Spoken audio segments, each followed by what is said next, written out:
ॐ शङ्करं शङ्कराचार्यं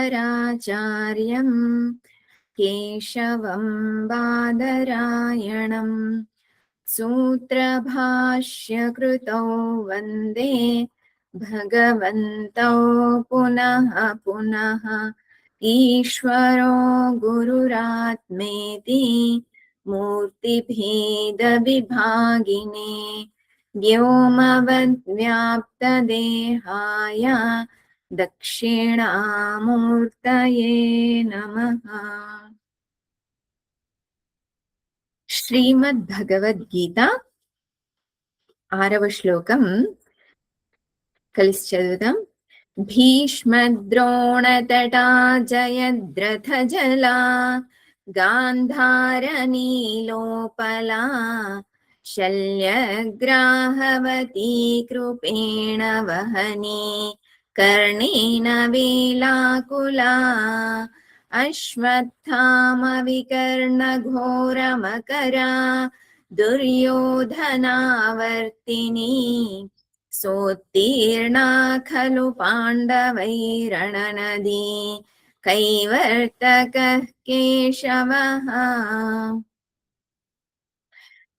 భీష్ముడి నుండి భగవంతుడు పాండవులను ఎలా రక్షించాడో చూసాం. అలాగే ద్రోణుడి నుంచి పాండవులను ఎలా రక్షిస్తున్నాడు భగవంతుడు. మరి ద్రోణాచార్యుడికి సకల విద్యలు తెలుసు. అలాగే పాండవులకి ఈ యుద్ధ విద్యలు నేర్పించింది కూడా ద్రోణాచార్యులే. కాబట్టి వాళ్ళకి ఏం విద్యలు తెలుసో కూడా ద్రోణాచార్యులకి తెలుసు. వాళ్ళకి తెలియని విద్యలు కూడా ద్రోణాచార్యులకి తెలుసు. మరి అటువంటప్పుడు ద్రోణాచార్యుడిని ఎదుర్కోవడం పాండవులకి అంత సులభమైన విషయం ఏమీ కాదు. భగవంతుడు ఇక్కడ మళ్ళీ ఇంకొక సలహా ఇస్తాడు పాండవులకి. ఏంటి అనంటే, అశ్వత్థామ అనే ఏనుగును సంహరించమంటాడు. అశ్వత్థామ అనేటువంటి ఏనుగును సంహరిస్తారు. సంహరించి భీముడికి చెప్తాడు, భీముడు సంహరిస్తాడు. సంహరించిన తరువాత అశ్వత్థామ హతః అని ప్రచారం చేయమంటాడు. హతః అనంటే చనిపోయాడు అని. అశ్వత్థాముడు చనిపోయాడు అని ప్రచారం చేస్తారు. ఇది కాస్త ద్రోణాచార్యుడికి తెలుస్తుంది. ముందుగానే శ్రీకృష్ణ పరమాత్ముడు ఏం చేస్తాడంటే, యుధిష్ఠిర ఈ వార్త విన్న తరువాత ద్రోణుడు ఎవ్వరి దగ్గరికి వెళ్ళడు, ఫస్ట్ నీ దగ్గరికే వస్తాడు. నీ దగ్గరికే వచ్చి అశ్వత్థాముడు చనిపోయాడు నిజమేనా అని అడుగుతాడు. అప్పుడు నువ్వేం చెప్పాలి? హతః. హతః అంటే చనిపోయాడు అని ఇలా చెప్పాలి అని చెబుతాడు భగవంతుడు. అదే విధంగా ద్రోణాచార్యుడు ఎవరి దగ్గరికి వెళ్ళాడు. ఎందుకంటే అందరూ అబద్ధమే చెబుతారు. నిజం చెప్పేది ఎవరు అని అంటే యుధిష్ఠిరుడు మాత్రమే. కాబట్టి యుధిష్ఠిరుడి దగ్గరికి వస్తాడు. యుధిష్ఠిరుడి దగ్గరికి ద్రోణాచార్యుడు వచ్చి అశ్వత్థాముడు చనిపోయింది నిజమేనా అని అడుగుతాడు. యుధిష్ఠిరుడు హతః అంటాడు. హతః అంటే చనిపోయాడు అని. కానీ చనిపోయింది ఎవరు? నరుడా? ఏనుగు. ఏనుగు చనిపోతుంది. చంపబడ్డాడు. హతః అంటే చంపబడ్డాడు కర్మనే వస్తుందేమో మాన్య. చంపబడ్డాడు అని నిష్ఠా ప్రత్యయ కర్మని ప్రయోగంలో ఉంటుంది. ఎవరు చనిపోయేది? ఏనుగు చనిపోతుంది. కానీ యుధిష్ఠిరుడు ఏది చెప్పడు. యుధిష్ఠిరుడు కేవలం చనిపోయాడు అని మాత్రమే చెబుతాడు, లేదా చంపబడింది. కర్మని ప్రయోగంలో చెబితే చంపబడింది అని, కర్తరి ప్రయోగంలోకి మారిస్తే ఏమవుతుంది? హతవాన్.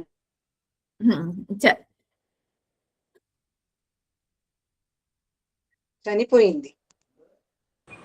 చంపబడ్డది. హతవాన్ కాదు. 1 minute. చంపబడ్డది.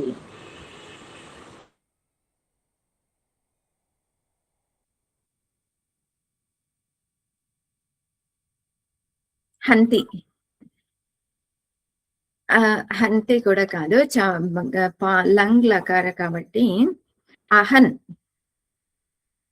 అహన్ అనే పదం వస్తుంది. ఇక్కడ మనం సాధారణ భాషలో చనిపోయింది.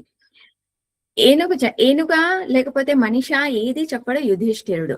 కానీ కేవలం చనిపోయింది అని మాత్రం చెబుతాడు. హతహ అంటే చనిపోయాడు లేదా చనిపోయింది. వెంటనే ద్రోణాచార్యుడు పడిపోతాడు, కింద కూర్చుంటాడు. ఈ సమయంలో ద్రోణాచార్యుడిని కూడా హంతం చేస్తారు. ఈ రకంగా ద్రోణాచార్యుడిని ఎదుర్కొనేటటువంటి సామర్థ్యం లేదు, కానీ భగవంతుడి సలహాలతో, భగవంతుడి ఆశీర్వాదాలతో, భగవంతుడి అనుగ్రహంతో ద్రోణాచార్యుడిని కూడా హంతం చేస్తారు. ఇక్కడ మనం తెలుసుకోవాల్సింది ఏంటి అని అంటే, మనకు వచ్చేటటువంటి ప్రతిబంధాలు ఎటువంటివైనా కూడాను భగవంతుణ్ణి శరణాగతి పొందాము అని అంటే అది ఎంత క్లిష్టమైనటువంటి పరిస్థితి అయినా కూడా చాలా సులభంగా దాన్ని ఎదుర్కొనేలా భగవంతుడు చేస్తాడు. దాని తరువాత ద్రోణాచార్యుడు. జయద్రథుడు ఎవరు అనంటే, ఈయన తండ్రికి వరం ఉంటుంది.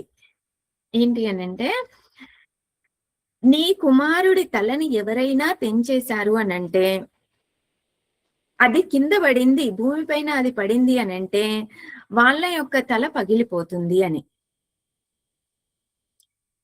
ఇప్పుడు ఎవరైనా జయద్రథుణ్ణి సంహరించడానికి సిద్ధపడతారా, సాహసిస్తారా?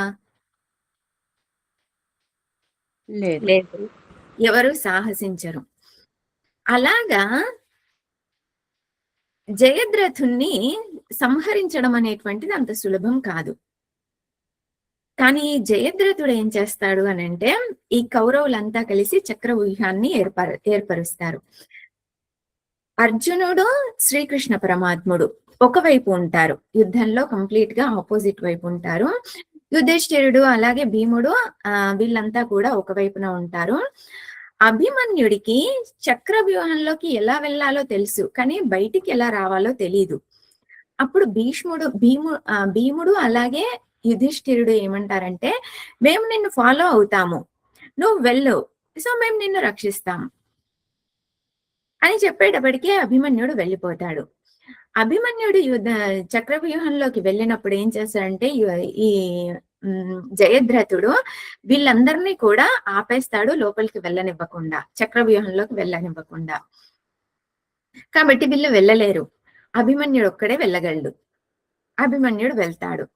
వెళ్ళిన తర్వాత అభిమన్యుడికి బయటికి ఎలా రావాలో తెలియదు. జయద్రథుడు అభిమన్యుడిని సంహరిస్తాడు. ఈ విషయం తెలిసినటువంటి అర్జునుడు శపథం చేస్తాడు, సూర్యాస్తమయం లోపల నేను జయద్రథుణ్ణి సంహారం చేస్తాను అని. రేపు సూర్యాస్తమయం లోపల నేను జయద్రథుణ్ణి సంహారం చేస్తాను అని అంటాడు. ఇప్పుడు వాళ్ళు కౌరవులందరూ కూడా జయద్రథుణ్ణి సంహరిస్తారు. వాళ్ళ మొత్తం ప్రాజెక్ట్ అంతా కూడా ఒక్కటే, ఏంటి అని అంటే జయద్రథుణ్ణి రక్షించాలి, అది సూర్యాస్తమయం వరకు మాత్రమే జయద్రథుణ్ణి రక్షించాలి.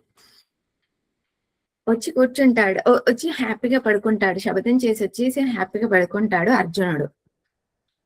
ఏంటి కృష్ణుడు అడుగుతాడు, అదేంటి అంత పెద్ద శపథం చేసి వచ్చావు, రేపు ఉదయం లోపల రేపు సాయంత్రంలోగా సంహరిస్తానని, వచ్చి చక్కగా పడుకుంటావు, ప్లాన్ ఏం చెయ్యవా అని భగవంతుడు అడుగుతాడు. నువ్వు ఉండగా నేనెందుకు ప్లాన్ చేయడము, అన్ని నువ్వే చూసుకుంటావా, ఆ ధీమాతోనే కదా నేను అక్కడ శపథం చేసి వచ్చింది, లేదంటే నా శక్తితో నేను చేయగలను అని నేను ఇంత పెద్ద శపథం చేశానా, నువ్వు ఉన్నాక నాకెందుకు అని హ్యాపీగా వెళ్ళి పడుకుంటాడు. మరి ఇప్పుడు కృష్ణుడు ప్లాన్ చేయాలి కదా. ఎంతటి సైన్యం అంటే వాళ్ళు ఎంత సంహరించుకుంటూ వెళ్ళినా కూడాను, ఎందుకంటే ఉన్న సైన్యం అంతా కూడా జయద్రథుడు చుట్టూ ఉంది. జయద్రథుడు కనిపించడానికి కూడా అవకాశం లేదు అర్జునుడికి. వాళ్ళు వెళ్తూనే ఉన్నారు. అసలు ఎంతకీ కూడా వాళ్ళు జయద్రథుడికి సమీపంలోకి వెళ్ళలేకపోతున్నారు. ఇంకా ఇలాగైతే ఇది కుదరదు అని భగవంతుడు ఏం చేస్తాడు, తన యొక్క సుదర్శన చక్రాన్ని అడ్డు పెడతాడు. సుదర్శన చక్రాన్ని అడ్డు పెట్టేటప్పటికి ఏమవుతుంది, సూర్యాస్తమయం అయినట్లుగా కనిపిస్తుంది అందరికీ కూడాను. అందరూ కూడా ఇంకా అర్జునుడు ఏమని శపథం చేస్తాడు అని అంటే, దీంతో పాటుగా సంహారం చేస్తాను, ఒకవేళ నేను సంహారం చెయ్యలేకపోతే గనక నన్ను నేను దహనం చేసుకుంటాను అని. నన్ను నేను దహనం చేసుకుంటాను అని అన్నాడు అని అంటే, ఇప్పుడు సూర్యాస్తమయం అయిపోయింది. సూర్యాస్తమయం అయ్యింది అని అంటే ఇంకా అర్జునుడు తనను తాను దహనం చేసుకుంటాడు. కాబట్టి జయద్రథుడిని వదిలిపెట్టొచ్చు, మనం అందరం కూడాను ఫ్రీగా ఉండిపోవచ్చు, ఇంకా మనకు ఏ ఇబ్బంది లేదు అని అందరూ కూడాను వెళ్ళిపోతారు. జయద్రథుడు ఎదురుగా కనబడతాడు అర్జునుడికి, వెంటనే సంహరిస్తాడు. మళ్ళీ అక్కడ కూడా ఏంటి అని అంటే, జయద్రథుడి తల ఎక్కడైనా పడింది అనుకోండి, అప్పుడు ఎవరి సంహారం జరుగుతుంది? అర్జునుడి సంహారం జరుగుతుంది. అర్జునుడి సంహారం జరగకూడదు అక్కడ. అందుకు భగవంతుడు మళ్ళీ ఏం సలహా ఇస్తా అంటే, భగవంతుడికి ఇవన్నీ కూడా తెలుసు కదా, సర్వజ్ఞుడు కదా. చూడు అర్జున, ఎలా నువ్వు షూట్ చేయాలి అని అంటే, జయద్రథుడి తల వెళ్ళి నేరుగా అతడి తండ్రి ఒడిలో పడాలి. లేదు అనంటే నీ తల ముక్కలైపోతుంది అంటాడు. అర్జునుడు అలాగే చేస్తాడు. నేరుగా ఆ జయద్రథుడి తల వెళ్ళి తండ్రి ఒడిలో పడుతుంది.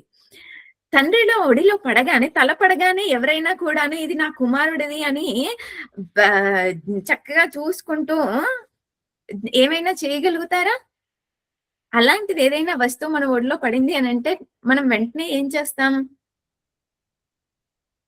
ఉలికి పడతాం, భయపడతాం. అలాగే ఉంచుకుంటామా దాన్ని చేతిలో? విసిరేస్తాం. అలాగే జయద్రథుడి తండ్రి కూడా ఆ తల ఒళ్ళో పడగానే దాన్ని విసిరేస్తాడు.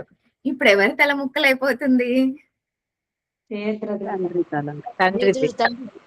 తండ్రి తల ముక్కలైపోతుంది. ఈ రకంగా జయద్రథుడి సంహారం జరుగుతుంది, తండ్రి సంహారం కూడా జరుగుతుంది. చూడండి భగవంతుడి మహిమ ఎలా ఉంది అనేది. ఏది ధర్మం? కొంతమంది ఇక్కడ వాదనలు చేస్తూ ఉంటారు, శ్రీకృష్ణ పరమాత్ముడు చీట్ చేశాడు అని. పరమాత్ముడు ఎక్కడా కూడా చీట్ చేయలేదు. ఎందుకు అనంటే, పరమాత్ముడు ధర్మాన్ని రక్షించడం కోసం ఏదైనా కూడా చెయ్యగలడు అనేటటువంటిది నిరూపించాడు. ధర్మాన్ని రక్షిస్తాడు, మంచిని రక్షిస్తాడు, భక్తుల్ని రక్షిస్తాడు, శిష్యుల్ని రక్షిస్తాడు అనేటటువంటిది నిరూపించాడు. అది రక్షించడం కోసం, తన భక్తుల్ని తన శిష్యుల్ని రక్షించడం కోసం భగవంతుడు ఏదైనా చేయగలడు అనేటటువంటిది నిరూపించాడు. మనం చూసే దృష్టిని బట్టి ఉంటుంది. మనం నెగిటివ్ గా చూసుకుంటూ పోతే ప్రతిదీ నెగిటివ్ గానే కనబడుతుంది, మనం పాజిటివ్ గా చూసుకుంటూ పోతే ప్రతిదీ పాజిటివ్ గానే కనబడుతుంది.